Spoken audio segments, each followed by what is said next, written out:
ഞങ്ങളുടെ ആവശ്യങ്ങൾ അറിയുന്നവൻ നീ മാത്രമാണ് റബ്ബേ. ഞങ്ങളുടെ പ്രയാസങ്ങൾ അറിയുന്നവൻ നീ മാത്രമാണ് റബ്ബേ.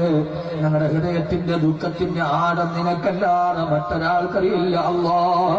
പടച്ചവനെ, നീ ഞങ്ങൾക്ക് തന്നാലല്ലാതെ ഞങ്ങളുടെ പ്രയാസങ്ങൾ മാറില്ല അല്ലാഹ്. നീ ഞങ്ങളുടെ സങ്കടം തീർത്താലല്ലാതെ ഞങ്ങളുടെ സങ്കടത്തിന് ഒടുക്കമില്ല റബ്ബേ. പടച്ചവനെ, ജീവിതത്തിന്റെ പരീക്ഷണങ്ങളിൽ തളർന്നു പോകുമ്പോ നീ അല്ലാതെ ഞങ്ങൾക്കൊരാലംബമില്ല അല്ലാഹ്, അവലംബമില്ല അല്ലാഹ്. ഞങ്ങളെ കൈവിടല്ല അല്ലാഹ്. ഞങ്ങൾ സാധുക്കളാണ് റബ്ബേ, ഞങ്ങൾ പാവങ്ങളാണ് റബ്ബേ. ഒരു സാമർഥ്യവും ഞങ്ങൾക്കില്ല റബ്ബേ. ഞങ്ങൾ അശുക്കളാണ് റബ്ബേ. നീ പോന്ന് പറഞ്ഞാട്ടി ഓടിച്ചാൽ ഞങ്ങൾ ആരുടെ മുമ്പിൽ പോകുമല്ലാഹ്. പടച്ചവനെ, ഞങ്ങളുടെ സങ്കടങ്ങൾ മാറ്റി തരണേ തമ്പുരാനെ. അല്ലാഹുവേ.